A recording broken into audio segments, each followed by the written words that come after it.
Side boys post.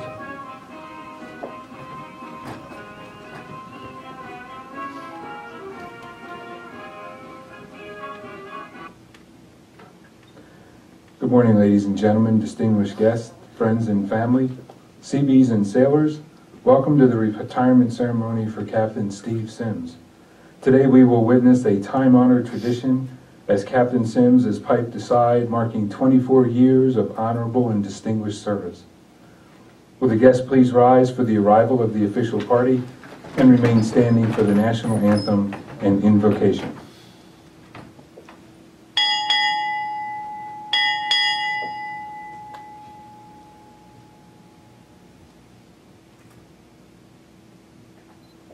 Captain, United States Navy, arriving.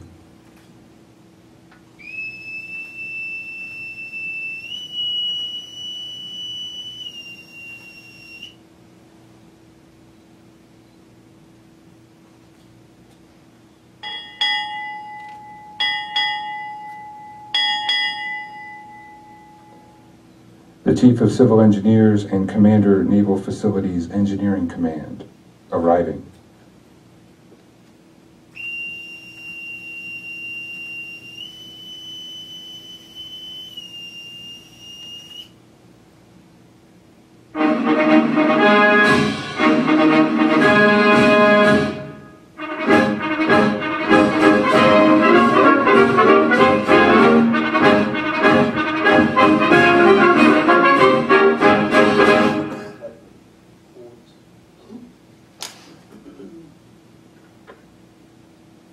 Side boys post.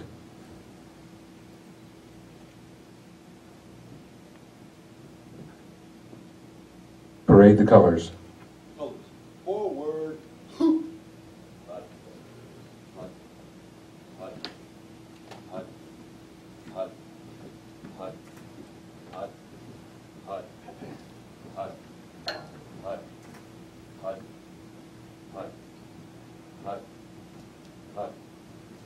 Hut, hut, hut, hut, hut, hut, and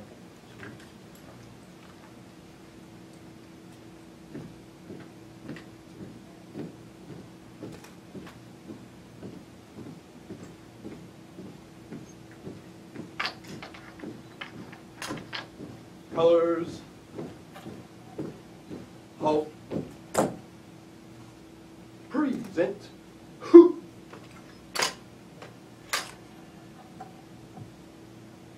Oh, say, can you see by the dawn's early light what so proudly we hailed at the twilight's last gleaming, whose broad stripes and bright stars through the perilous fight, o'er the ramparts we watched, were so gallantly streaming, and the rockets ran glad, the bombs bursting in air, gave proof through the night that our flag was still there. Oh, say does that star-spangled banner yet wave o'er the land of the free and the home of the brave? Shoulder. Post the colors. Ready. Step.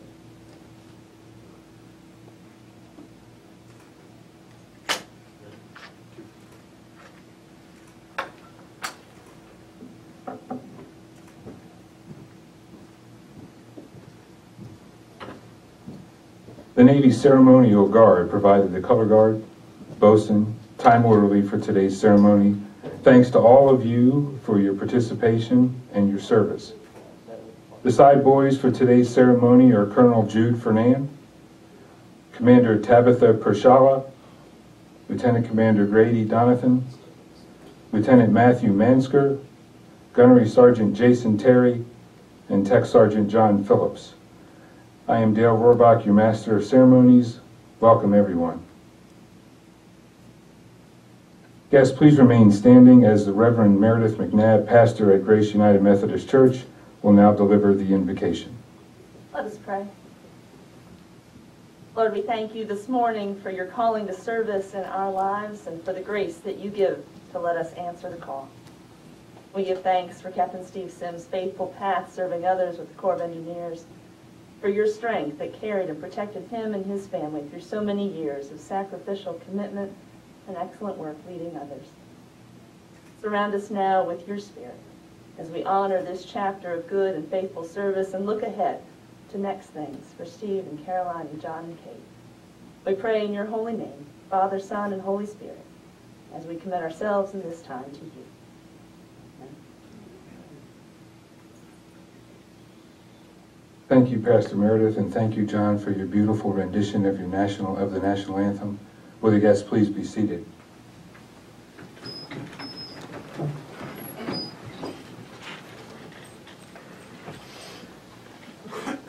Before we continue, this is not on the script. Captain Sims, Caroline, Lisa, and I have known each other now for almost 20 years.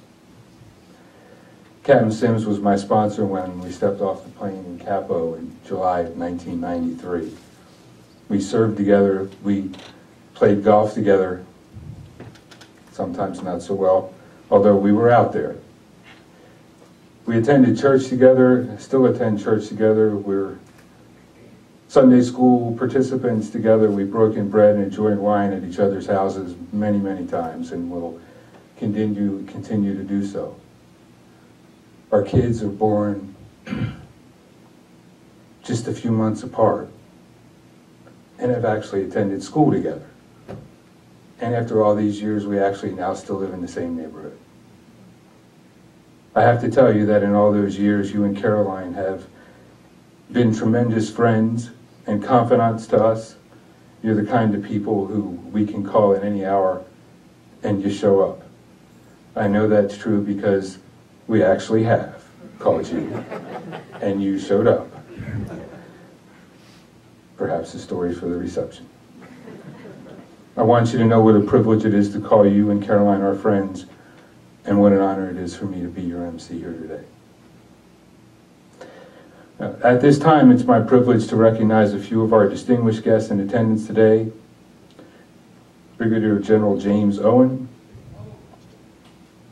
Mr. David Sinecki of the House Armed Services Committee, NAVFAC's Executive Director Steve Iceland, and NAVFAC's Director of Acquisition, Mr. Bob Griffin. Retired Colonels John Doring and Jude Fernan, retired Captains Roger and Jennifer Mustaine, World War II veteran Robert Lee Stacy and his wife Louise. Welcome to you all.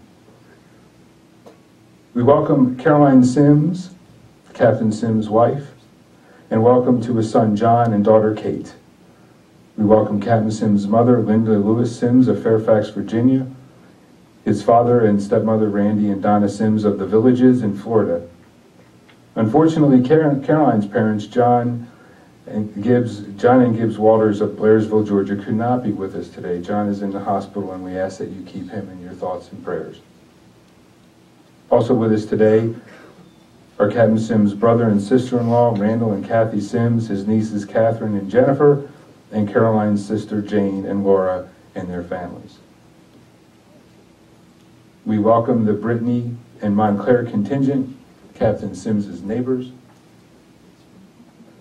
To Pastor Rudy and Pastor Meredith and other members of Captain Sims' church family from Grace United Methodist Church, and to all of you, his Navy family, we welcome. Special welcome to Admiral Kate Gregory, Chief of Civil Engineers, and thank you for hosting this event. It is my distinct pleasure now to introduce our host for today's ceremony, Admiral Kate Gregory, Chief of Civil Engineers and Commander, Naval Facilities Engineering Command, and the Chief to all of us. Thank you. Hey, first of all, let's give a great round of applause to that wonderful national anthem.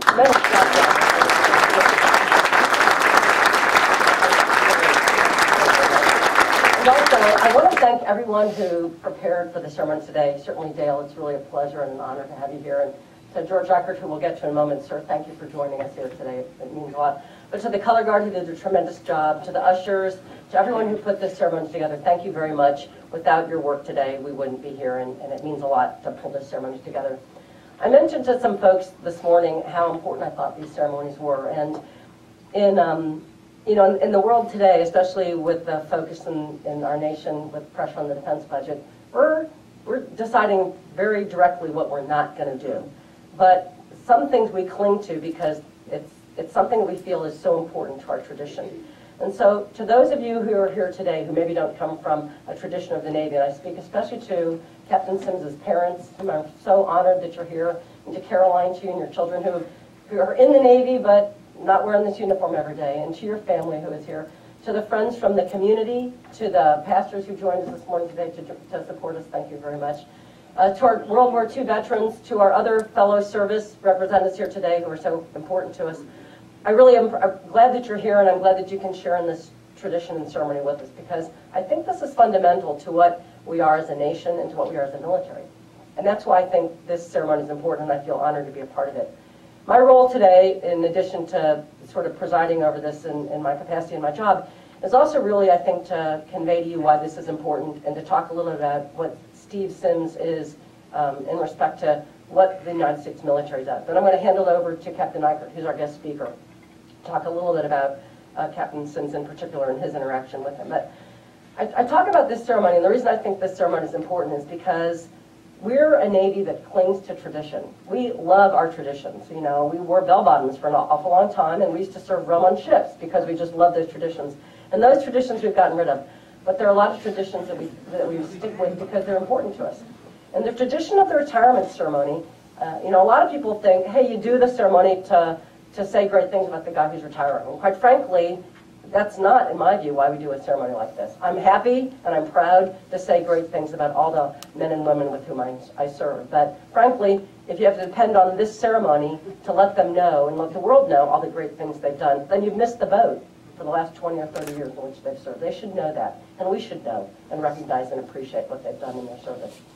I think we do this ceremony, at least in my view, we do this ceremony so that we can, one, show our nation this is the standard to which we, your U.S. military, serve and to which we hold ourselves. And also to show our organization, this is what we have to be. This person whom we're honoring today is part of our tradition, and they are part of a legacy that we are responsible to honor in our service in the future. We have to pay forward what they have given to us by their example. And certainly Captain Sims is of that character. When you think about what the United States military is, you think about all those who've gone before us, whether it was in the Revolutionary War, the Civil War, War of 1812, the Mexican Wars, World War II, the Korean War, World War I, Vietnam, and certainly where we are in the desert today. And those people and their families who supported them, quite frankly, they have sacrificed for our nation. And it is our responsibility to uphold what they have done for us and to support our families the way that those families supported those members. And I think that during these types of ceremonies, we need to stop and pause and reflect on that, and reflect on what they did, not just while they were wearing the uniform on the battlefield, but also while they were wearing the uniform in the offices, in the staff jobs, on the installations around the world, and what their families did, and what their families did to sacrifice and support us while we were doing that.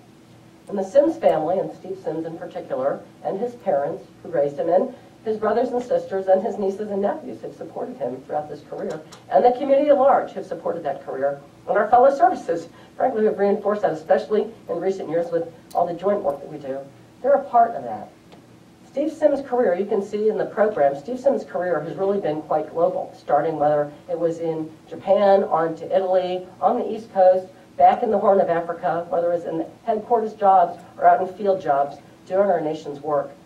That's really what your military, our military, is all about. And he has served in every capacity, whether he was fighting the global war on terror that our nation has been involved in, whether it's now today in D.C. fighting those battles that we have to fight in order to continue what we do.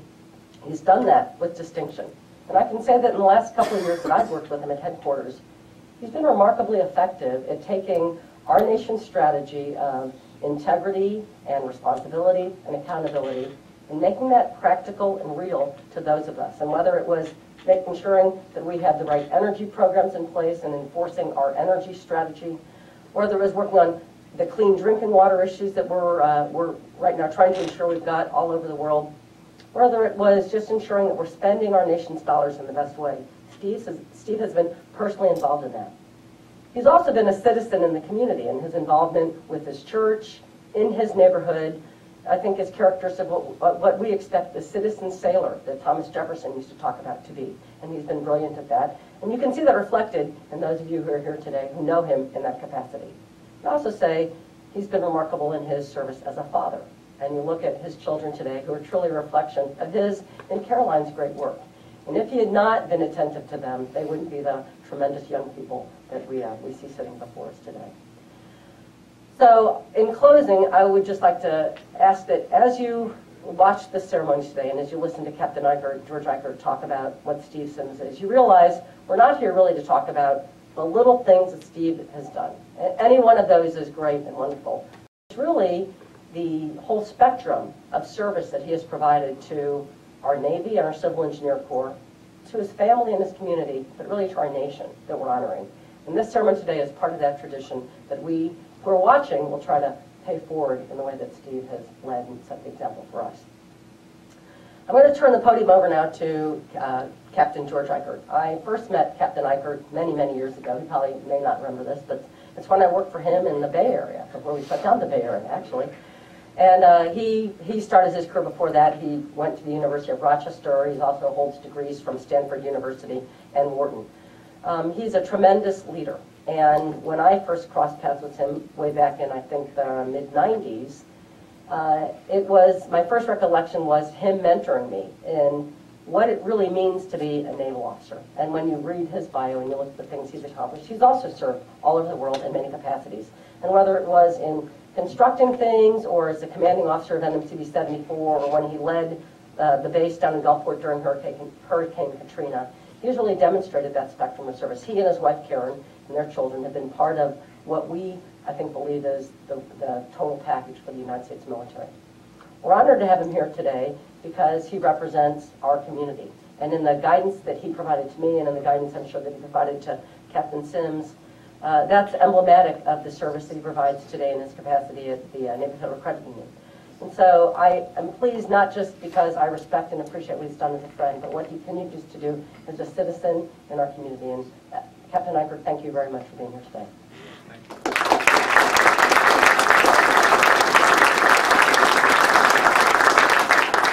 Well, before I start, all the comments the Chief had about Captain Steve Sims, I could just say ditto and we could get on with the whole ceremony and say that was great.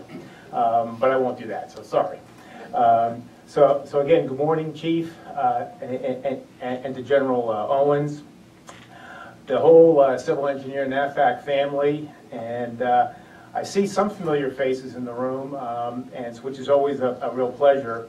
I want to wish a special good morning to Mrs. Linda Lewis Sims, Steve's mom, and Mr. Randy Sims, Steve's dad. You both must be very proud of Steve, and you're right to do so. It's truly my honor to be here. It gives me a lot of pleasure to recognize Steve's exceptional career and some of his many accomplishments, and to acknowledge the sacrifices and contributions that his lovely wife Caroline and the children John and Kate have made during Steve's 24 years. I noticed John's tie. I hope you all saw that during his rendition of the Star Spangled Banner. I want you to show everyone your tie. I think that was very patriotic.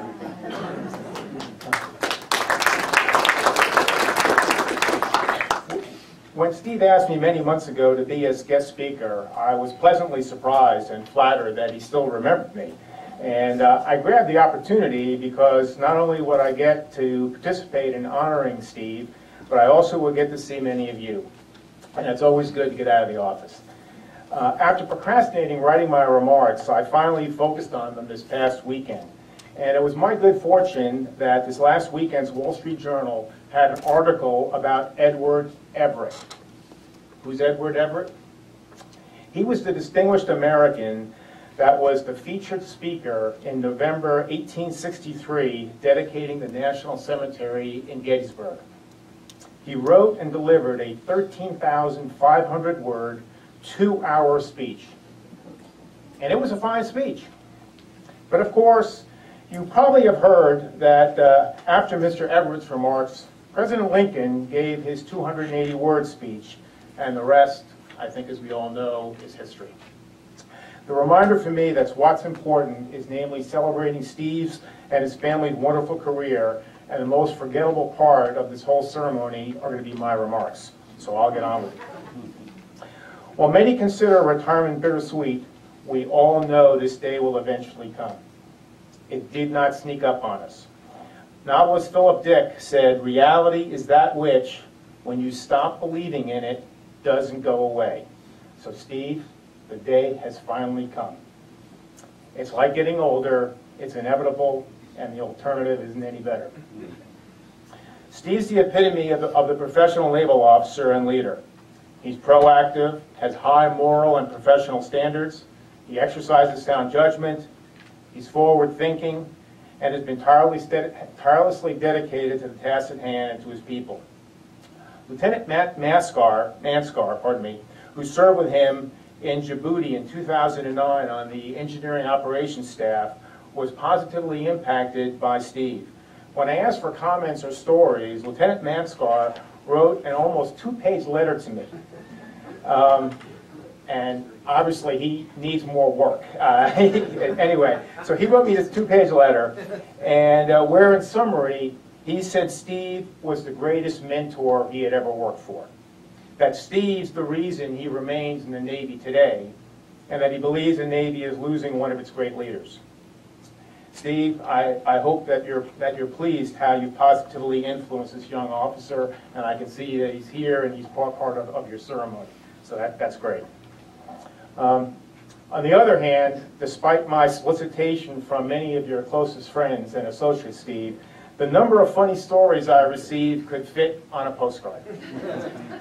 Everyone's saying Steve's professional praises, but their memories of any foibles or embarrassing events and things like that just seem to have dimmed. Even Caroline, when she was asked for this, she said, quote, "Oh, he's the worst for that."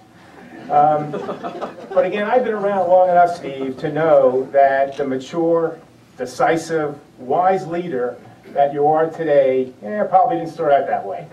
So I think it's worthwhile to go back into time to review your career and see how it all came together. So it was back in the early 80s while in high school, Steve knew he wanted to serve and applied for and received Army and Navy ROTC scholarships. He was also nominated to West Point.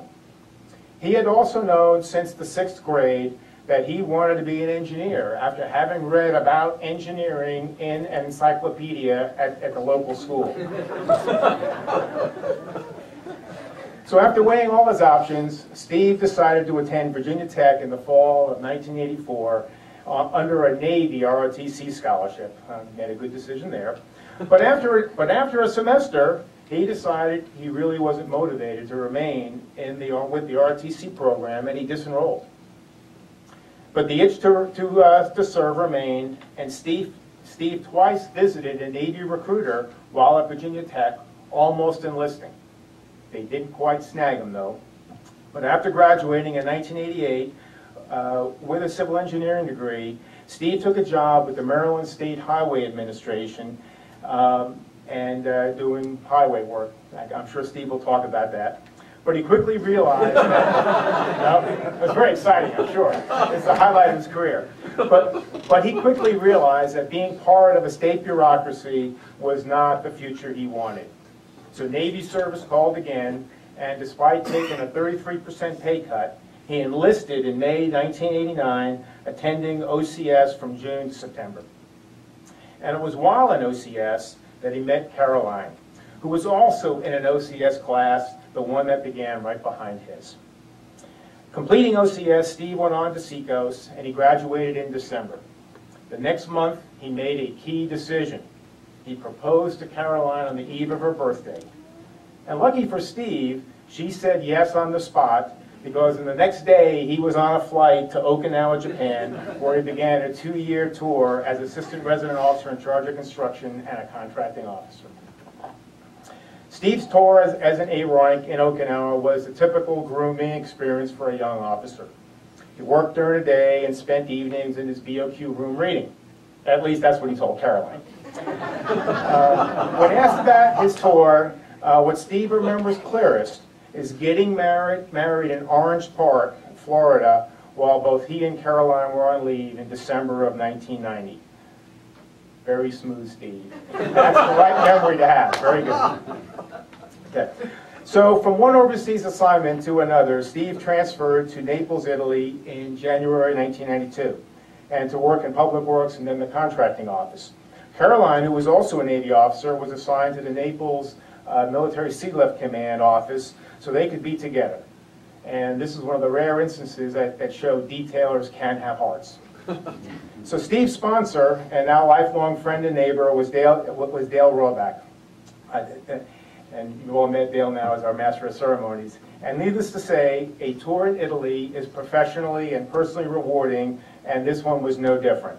In addition to doing great work and traveling throughout Europe for 3 years, Steve and Caroline also had their first child, John, and they shared babysitting duties with their good friends Dale and Lisa Rawback and their daughter Lee. So it's March 1995 and it's time to move. So let's see. 2 tours so far. 1 in contracting, check. Another in public works and contracting, check. 2 overseas, check. What's next? It's obvious, the Seabees. So in Steve's case, this meant coming to Gulfport, Mississippi, and doing more in '74. Steve excelled in NMCB 74, where he fearlessly made 2 deployments and 3 home ports.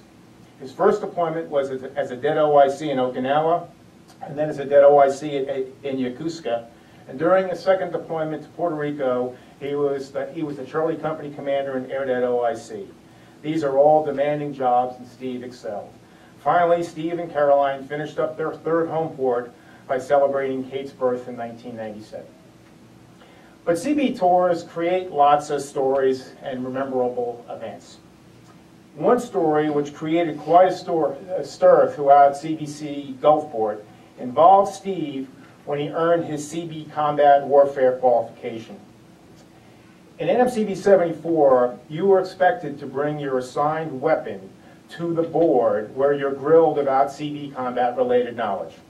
So, about 30 minutes before the board, Steve hikes over to the armory, checks out his 9mm pistol, and starts walking the 6 or so blocks back to the battalion space for the board. He couldn't be bothered with that thing called a holster and belt,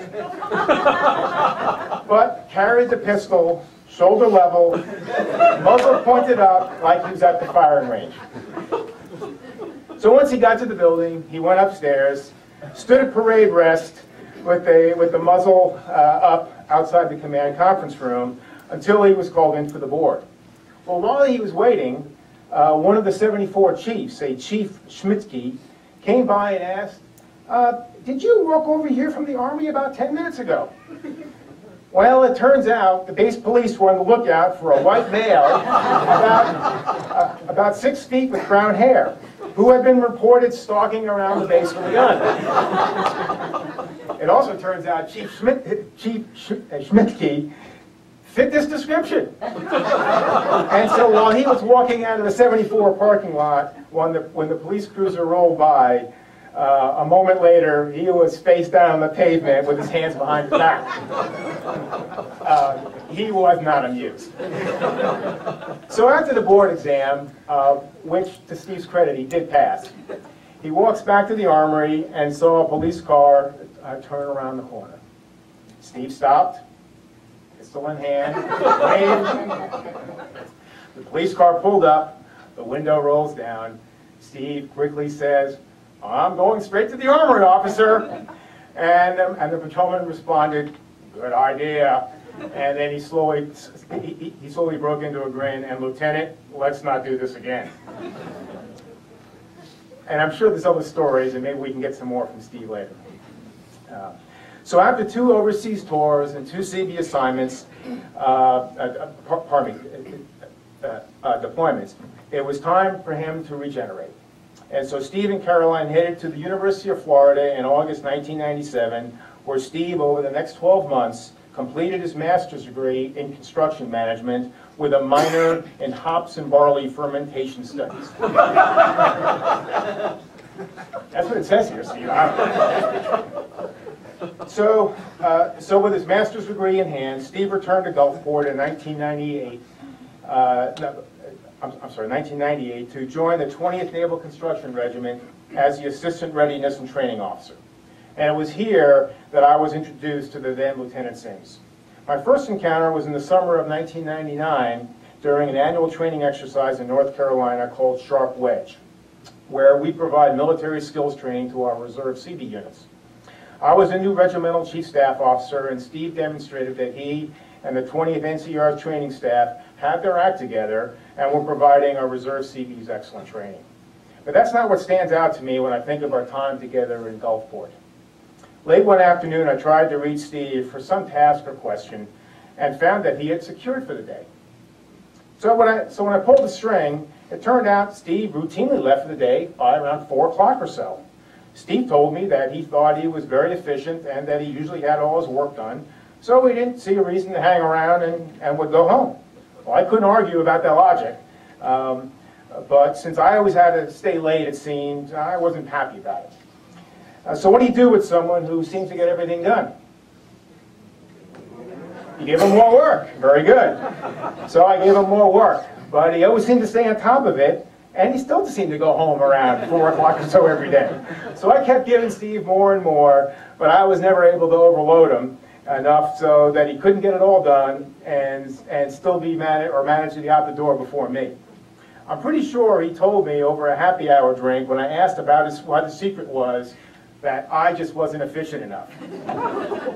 So Chief, did you ever figure this one out with him?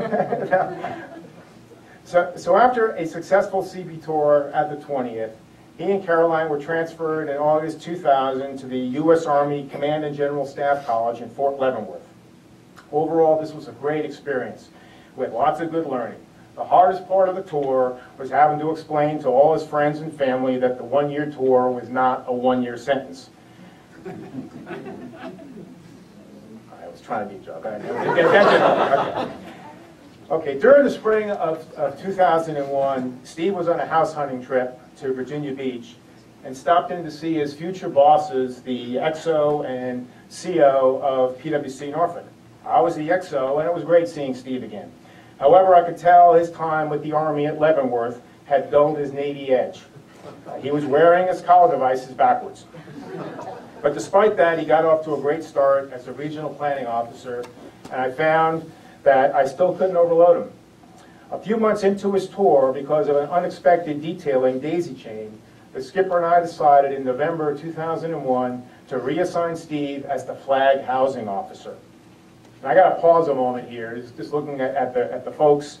I know about half the group here probably understands that, but probably the other half don't. So for those of you that's not in the know, the Norfolk Flag Housing Office essentially, or a flag housing officer, essentially acts as the landlord for the care and feeding of 35 to 40 admirals, generals, and their spouses. And they live in 100-year-old homes. They're all historic and at Navy expense, and all the expenses are closely monitored by Congress. It's not a picnic. You got it. So Steve took it on, and he heroically dealt with a multitude of challenges. I can only thank you, Steve, in handling the job so well that flag housing problems rarely came to me. But what really struck a chord with me was about a year after Steve had actually left that job, I was evaluating how to support flag housing better and was considering whether or not a Civil Engineer Corps officer should continue in this role. So I asked Steve and the current flag housing officer at the time, Lieutenant Commander John Carson, for their thoughts.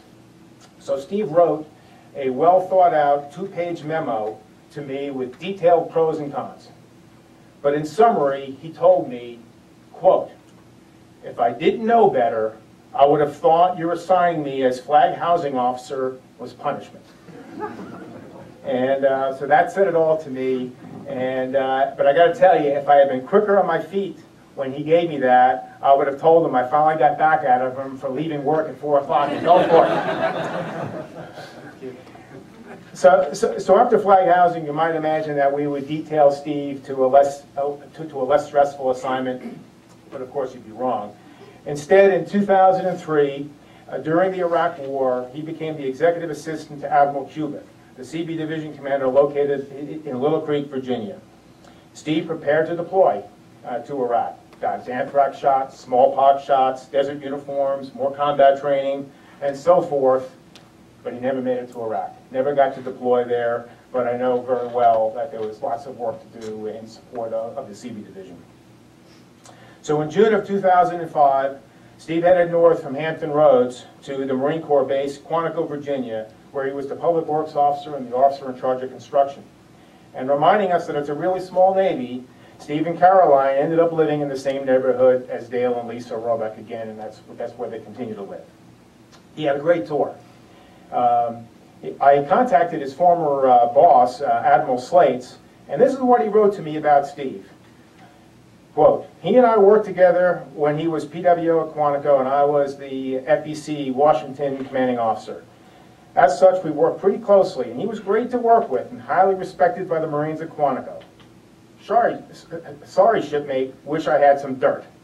So once again, I don't have any funny stories here, but Steve did a great job working the Marines, and getting Marines respect is always the best. And so that's really good.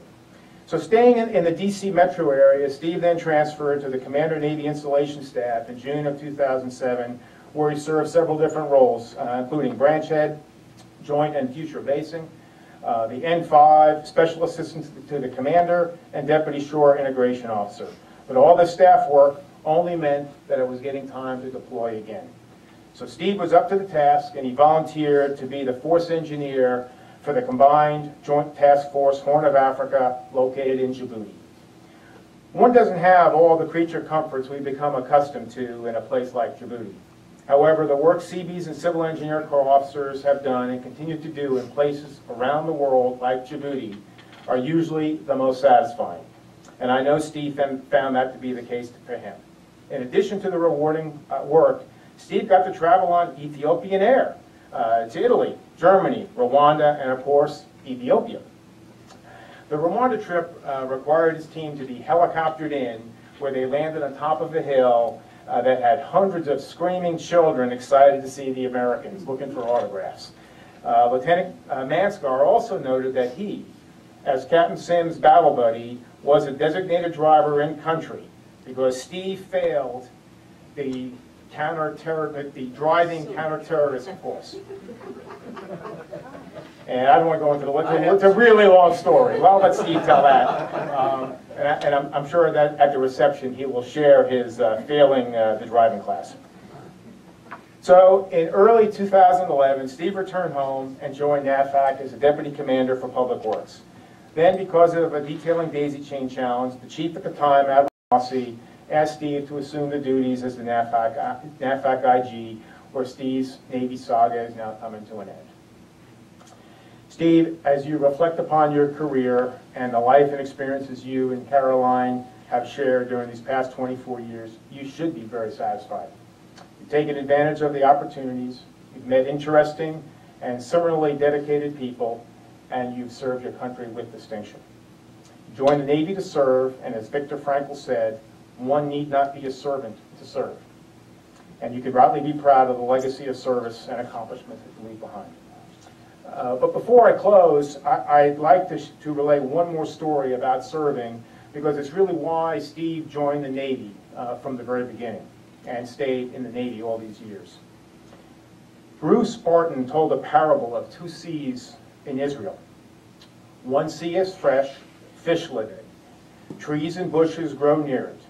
People build their homes near it and children play in it.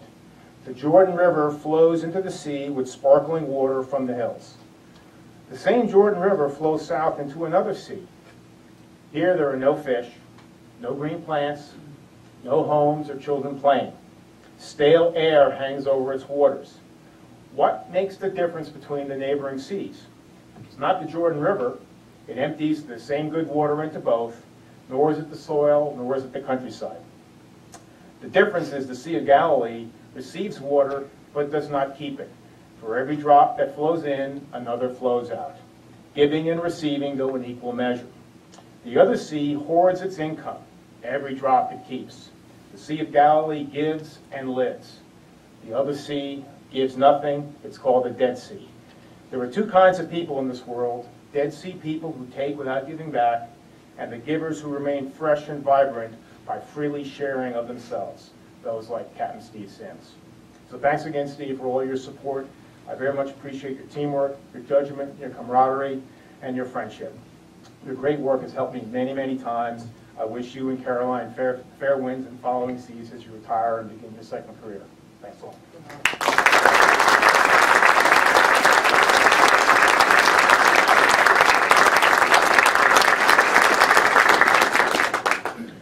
Thank you, sir. Captain Sims, front and center. All please rise as Admiral Gregory presents Captain Sims' personal award.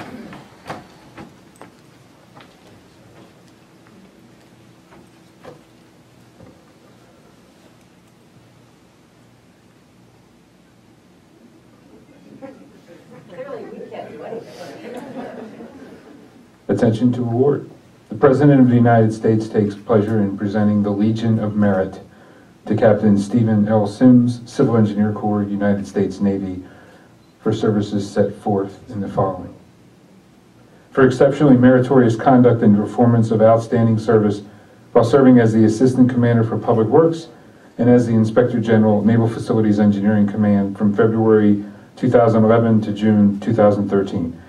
Captain Sims' exceptional vision, innovation, and extraordinary leadership were in large part responsible for the Navy's implementation of the Advanced Metering Infrastructure Project.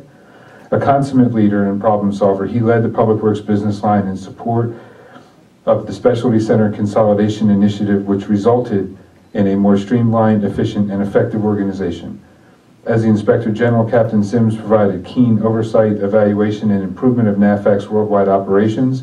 His efforts well supported the Commander's strategic plan through increased sensitivity to risk analysis and mitigation. He worked diligently with command leadership to transition the manager's internal control program into a daily activity, ensuring a viable, objective, relevant, and practical means to identify, prioritize, and mitigate risk. Captain Sims' guidance, energy, and forward-thinking approach propelled the team in creating a more effective process to protect the Navy's resources. His superior performance of duties highlights a culmination of 24 years of honorable and dedicated service. Captain Sims' dynamic direction, astute judgment, and loyal devotion to duty reflected great credit upon himself and were in the keeping with the highest traditions of the United States Naval Service. For the President, Jonathan W. Greenert, Admiral, United States Navy. Hoorah.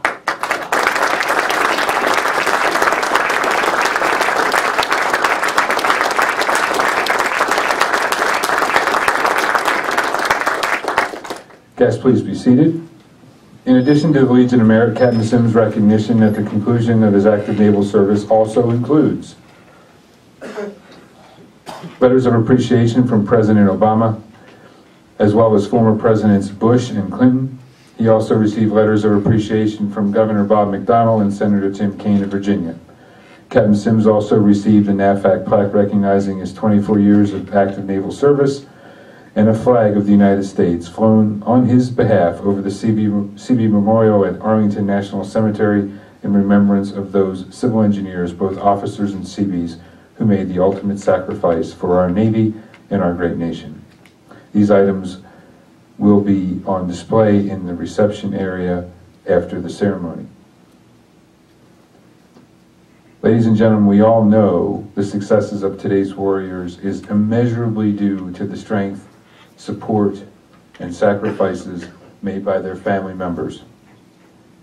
We would like to honor Mrs. Caroline Sims with a time-honored tradition of reading the Navy wife. Here to help me is a Navy wife, my wife, Lisa.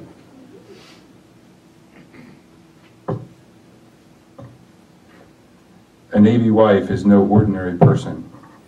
Operating for months at a time without the companionship or assistance of her husband, She routinely overcomes challenges that would give the average person a nervous breakdown. Part doctor, part teacher, and part handyman, she can lavish loving care on a sick toddler, help a teenager with his algebra homework, and track down a faulty circuit breaker, all while holding down a job.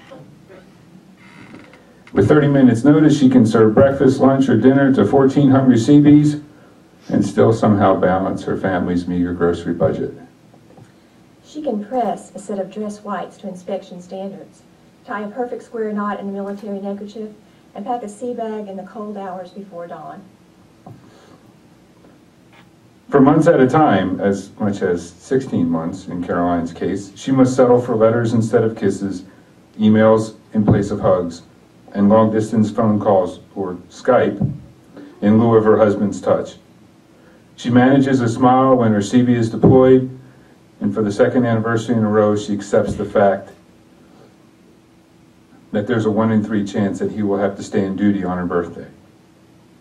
She's learned to stand on a pier or an airport security line and wave goodbye without tears, even when her heart is breaking.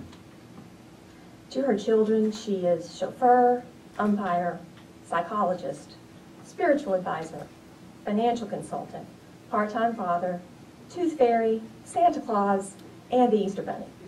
To her husband, she is friend, lover, partner, confidant, and soulmate. She's a patriot. She's the sort of citizen that all of us should be, but so few of us are. She lives with sacrifice because she believes in the rights and ideals that her husband defends. Although she wears no uniform, she's part of that defense, a vital link in the chain of freedom. Although she wears no medals and will reap no glory on the field of battle, she is a hero in the truest sense of the word. She's a Navy wife. Caroline Sims is a Navy wife.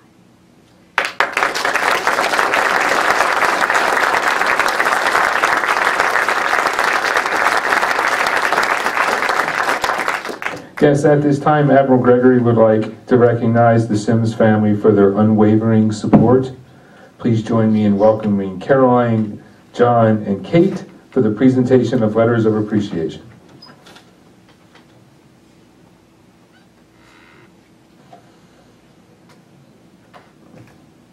Dear Caroline, as Steve's Navy career comes to a close and you begin a new chapter in your life, please accept my appreciation for the superb interest and strong support you've given to the Civil Engineer Corps and CB activities over the years. Few can appreciate the sacrifices demanded of a Navy wife. It takes a special person to accept the moves, separations, and uncertainties associated with being one. You really have had one of the toughest jobs in the Navy, and you've been a wonderful compliment to Steve. On behalf of the CEC family who have had the pleasure to know you, I extend a heartfelt thanks for all your valuable contributions to our community. We wish you and Steve continued good health, happiness, and success. Warm regards, K.L. Gregory, Rear Admiral, CEC, United States Navy.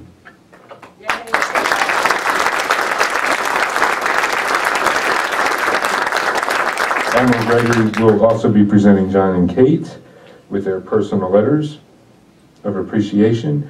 Dear John and Kate, today your father completes 24 years of honorable and faithful service to his country. Such a rich and rewarding career reflects a strong commitment to the principles of freedom and democracy and a belief that they must be upheld at any cost.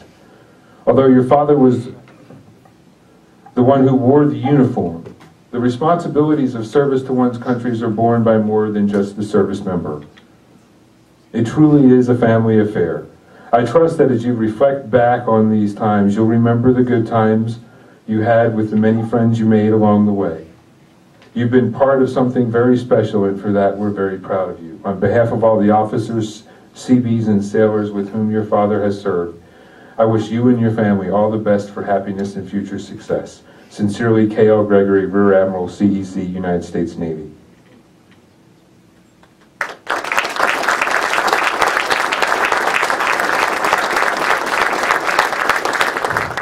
Thank you, Chief. Thank you, Caroline, John, and Kate for your support of your husband and father over the years. Captain Sims, stand fast.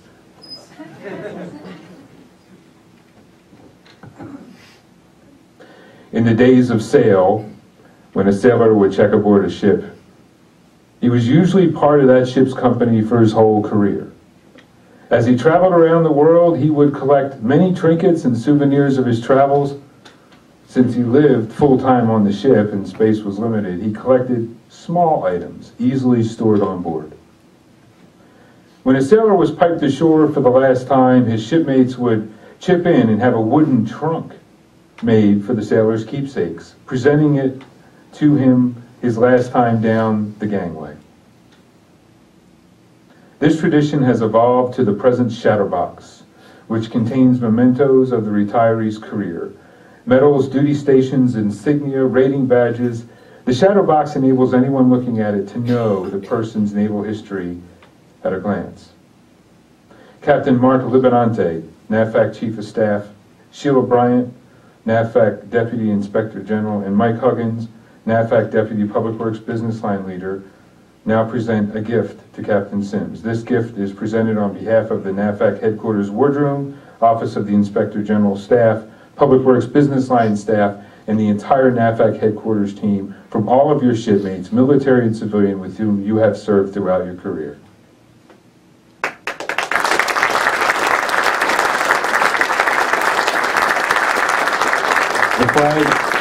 The flag in Captain Sims' shadow box flown on his behalf is the last flag flown over Camp Moscript, the former CB main body campsite for the Caribbean and Central American theaters. Captain Sims was deployed to Camp Moscript with NMCB 74. This flag was flown over Camp Moscript on April 1st, 2003, the day the camp was officially closed. It is now my pleasure to introduce our honoree, Captain Steve Sims.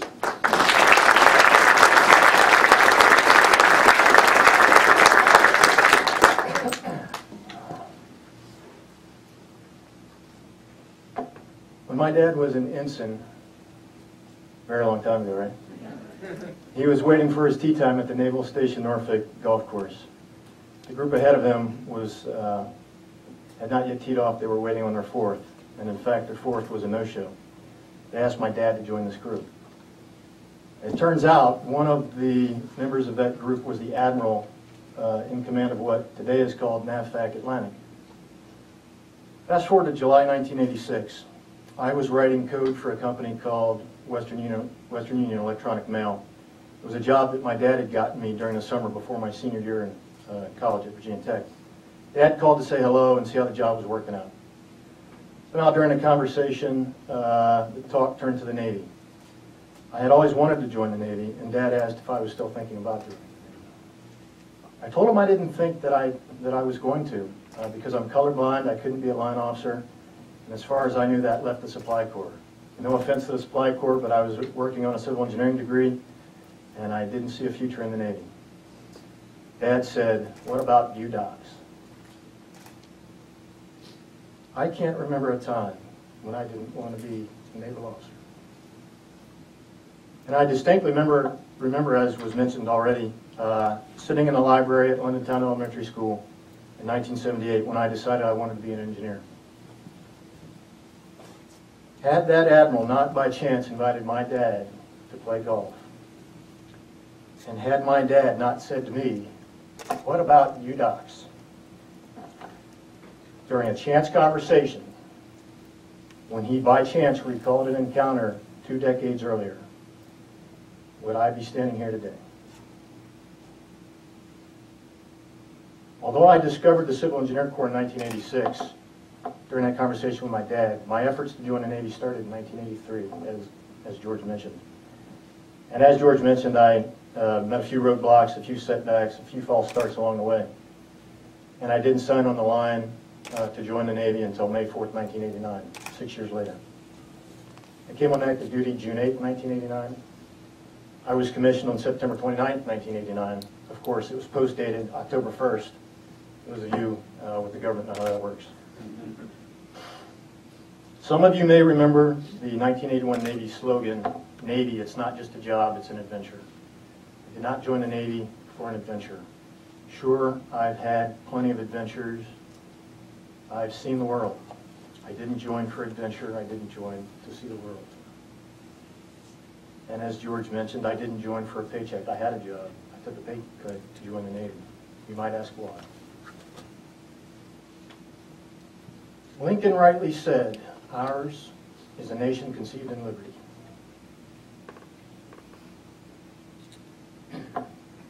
My parents and my grandparents, and even the close friends who are here today, including Mr. Stacy, instilled in me through their example a deep love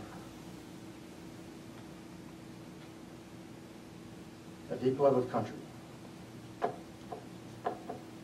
I think everyone is familiar with the Reagan quote, "Freedom is never more than one generation away from extinction." Reagan also called the United States the last best hope on earth, and I wholeheartedly believe in the founding principles of our nation, and I believe they're as valid today and as applicable today as they were 2.5 centuries ago. This is why I joined the Navy.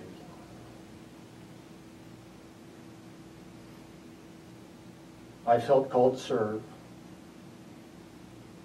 in defense of liberty, to preserve a form of government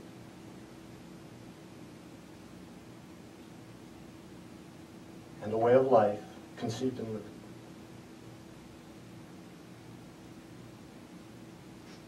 Admiral, thanks for being here today. Thanks for hosting.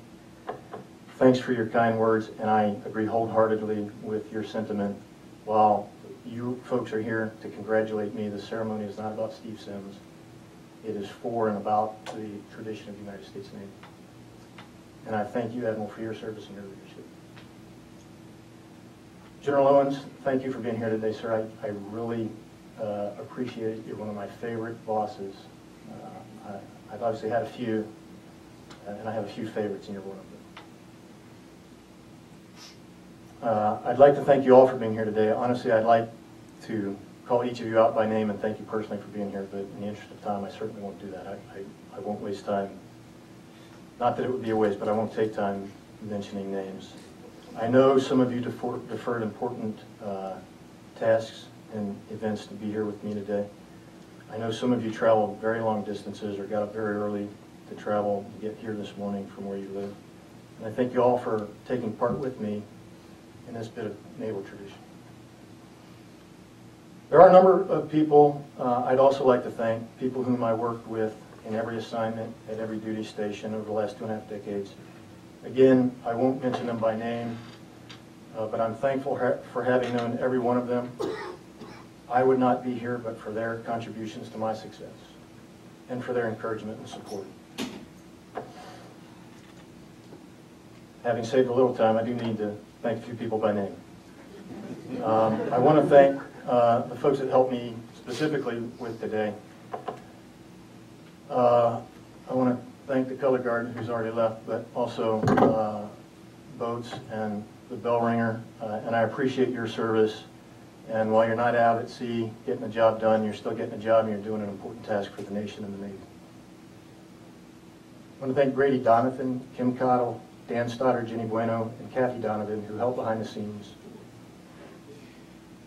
I want to thank Greg Miller, Grady Donovan, Matt Manskar, Marcel Duplanche, Gareth Montgomery, who are assisting during the ceremony today and helping make this a wonderful ceremony and contribution to Navy tradition. I want to thank Jude Fernan, Tabitha Pierce-Jala, again Grady Donovan, Matt Manskar, Jason Terry, and my brother-in-law John Phillips, who came from South Carolina just to do this for me today. And you honor me with your presence as a joint service contingent of side boys. Sheila, Mike, and Mark, thank you as well. Rudy and Meredith, thank you. You know, we have chaplains in the Navy, but it means so much more that you're here today. I especially want to thank Dale and Lisa. My wife didn't know that Lisa was going to participate today, but I thought it was very important. As Dale said, we've known each other since July 1993, 20 years. We're going to go out for an anniversary dinner. We're that close. Our oldest children were born just 6 months apart at the U.S. Naval Hospital in Pozzuoli, Italy. We crossed paths time and again as the Navy moved us around, and I think as the good Lord brought us back together. As Dale said, we live in the same neighborhood. We bought that house because they live there. And in good turn, we introduced them to the church that we all now still attend. Dale and Lisa and Chad too, I thank you for being here today. It means so very much.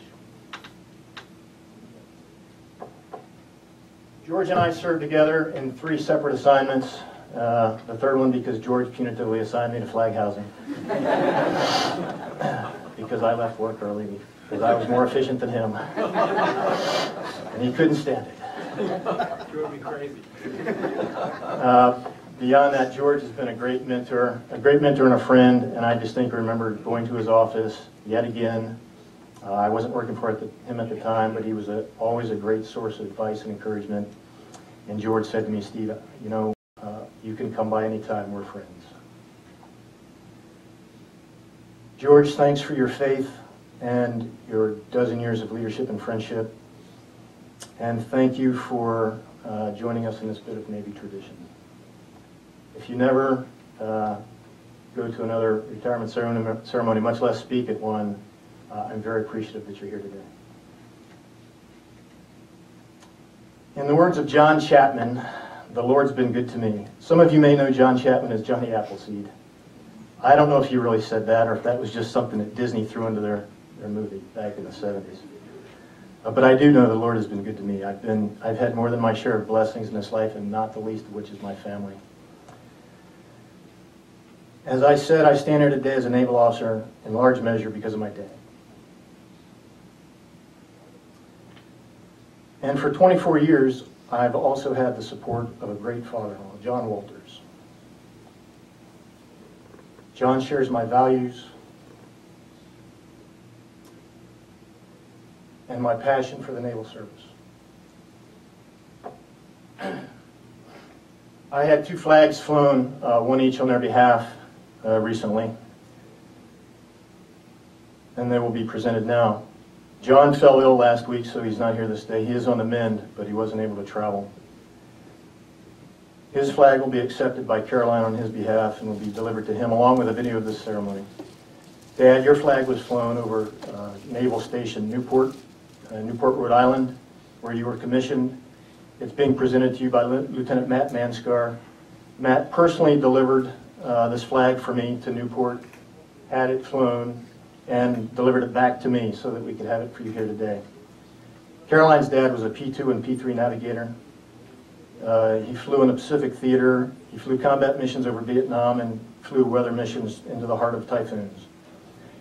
His flag, presented to Caroline on his behalf, was flown over Naval Base Guam. I'm also fortunate to have a great mother who supported me in everything I've ever done. Mom, thank you so very much. I cannot repay you. I'm triply blessed. I have a great mother, but I have a great stepmother, and I have a great mother-in-law. I have no mother-in-law jokes. I have the best mother-in-law. While only a modest and symbolic gift, please accept these flowers as token of my love and appreciation. Flowers are also being delivered today to my mother-in-law in Blairsville, Georgia.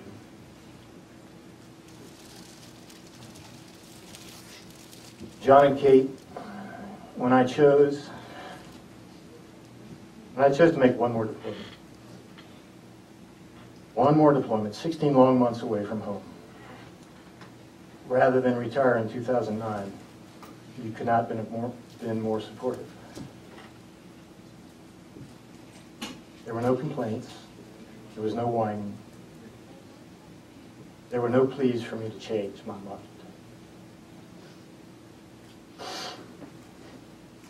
As Matt can tell you, as Grady can tell you, as Steve Donnelly can tell you, we did important work on that deployment, work in the defense of our nation. Certainly someone else could have made that deployment for me.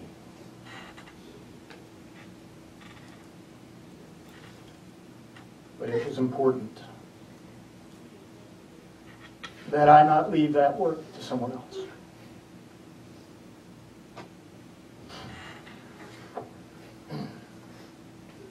I know your mom, your friends, your church family, your faith sustained you, but I know it was a long absence. My son is receiving today a pocket knife When I was growing up, just about every kid at the age of 10 or 12 had a pocket knife. I remember my dad telling me that a gentleman carries a pocket knife, at least in the South. Can't say anything about all you carpetbaggers up there. In the South, we carried a knife. My son is also an Eagle Scout, and as such, he's prepared. He's already got a pocket knife, but I thought you could use one more. This pocket knife has a ceramic blade that should never need sharpening, ensuring you're always prepared.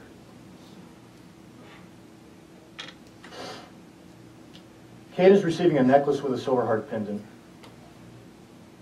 I think every dad would acknowledge that daughters hold a special place in their hearts. We don't love our daughters more than our sons, but they are special. And Kate, you have a special place in my heart. Now, I don't know if you all believe in miracles. I believe in miracles. I think it's a miracle that I managed to finally get into the Navy. I might even think it's a miracle that I got past lieutenant and reached the exalted grade of captain. That may not convince you that miracles happen, but look at my marriage. You will never find a more giving and loving person than my wife, Caroline. She doesn't wear it on her sleeve. She doesn't make a show of it. But when someone needs a hand, Caroline's hands are suddenly empty and ready to assist. Beyond that, she continues to volunteer with the Boy Scouts, although my son made Eagle, turned 18, went to college a year and a half ago. She continues to volunteer her time to help those boys. She works part-time at a local elementary school for a pittance to give of herself to the children. When we bump into those children at the mall or the grocery store, they are so excited to see her. What could it be but a miracle that I met her at officer candidate school? I convinced her within just a few months to marry me, even though I was leaving for 2 years. And here, 24 years later, after we met, she still puts up with me. I'm not nearly as giving as she is. She supported my step every career of the way, including giving up a promising career of her own. She's been a full partner in deciding what orders I should request. She's always been willing, sometimes more than me, to do those things that needed to be done and to go those places where we needed to go so that I could serve to my full capability. A bouquet of flowers seems cliche. It certainly doesn't match what you've given me.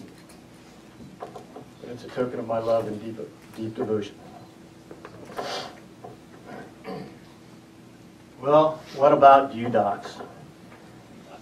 A great man in the twilight of his life said, I hope that when you're my age, you'll be able to say, as I've been able to say, we lived in freedom, we lived lives that were a statement, not an apology. Thanks, you docs, for that opportunity. I will now read my orders. Buber's Order 0333, official retirement orders for Captain Stephen Lloyd Sims, CEC, USN. The request to be transferred to the retired list was approved by the Secretary of the Navy. You will be transferred to the retired list with the grade of captain and with the retired pay of captain, pursuant to provisions of 10 United States Code, section 6323. When directed by reporting senior, I hope in a few minutes, detached from Naval Facilities Engineering Command, Washington, D.C. Proceed to home of selection, regard relieved of all active duty, effective 2400 on the date of detachment.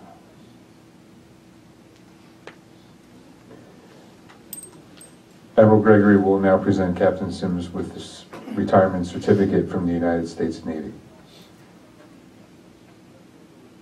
This certificate reads, Certificate of Retirement from the Armed Forces of the United States of America. To all who shall see these presents, greetings. This is to certify that Staff Captain Stephen L. Sims, Civil Engineer Corps, United States Navy, having served faithfully and honorably, was retired from the United States Navy on the 28th day of June, 2013. Signed, Scott R. Manberskik, Vice Admiral, United States Navy, Chief of Naval Personnel.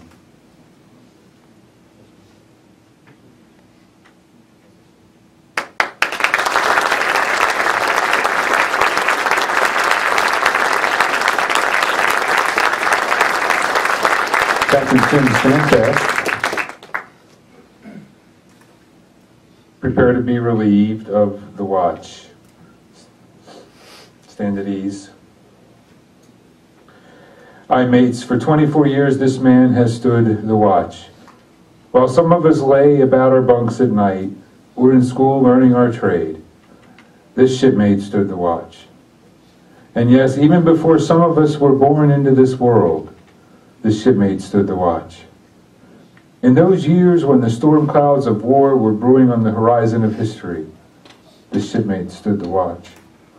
Many times he would cast an eye ashore and see his family standing there, needing guidance and help, needing that hand to hold during the hard times. But he stood the watch. He stood the watch for 24 years. He stood the watch so we could sleep soundly in safety each and every night, knowing that our CB stood the watch.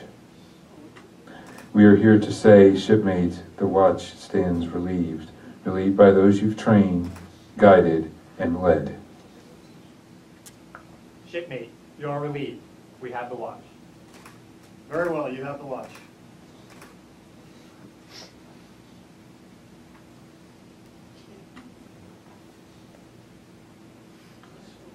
Side boys post. Admiral, I request permission to go ashore.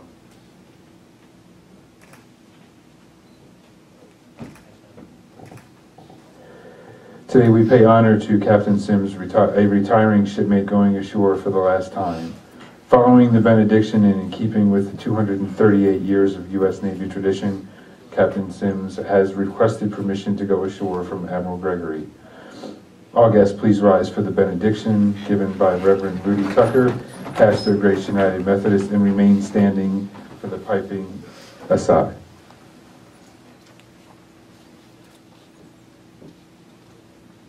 Let us pray. Almighty and eternal God, our help and hope now and always. You, O God, hold the times and seasons, the endings and beginnings of all our lives. As we have acknowledged an ending for one dear to you and to us here this morning, we humbly pray your blessing upon Steve, who now enters a new time in his life. We give thanks for tasks accomplished and for the joys and challenges woven into the fabric of his years. We trust your Holy Spirit will lead him and his family in the grace-filled days ahead, and that uncertainties about the future will be transformed into quiet confidence. May each new day be received as a gift from you and live to your glory. So may it be with us all, through Jesus Christ our Lord, who goes ever before us and leads us into our next adventure. Amen.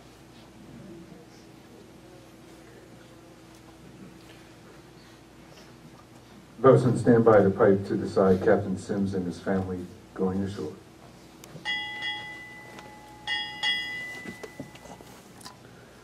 Captain and Navy family, United States Navy retired, departing.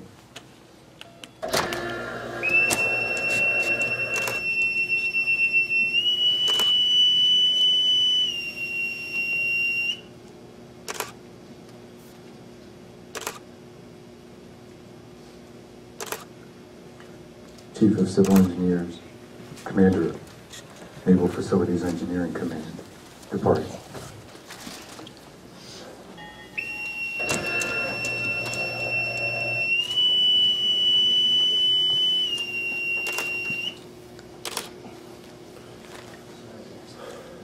Ladies and gentlemen, this concludes our ceremony. Thank you for attending. Captain Sims and his family invite you to join them for the reception in the President's Room outside the theater.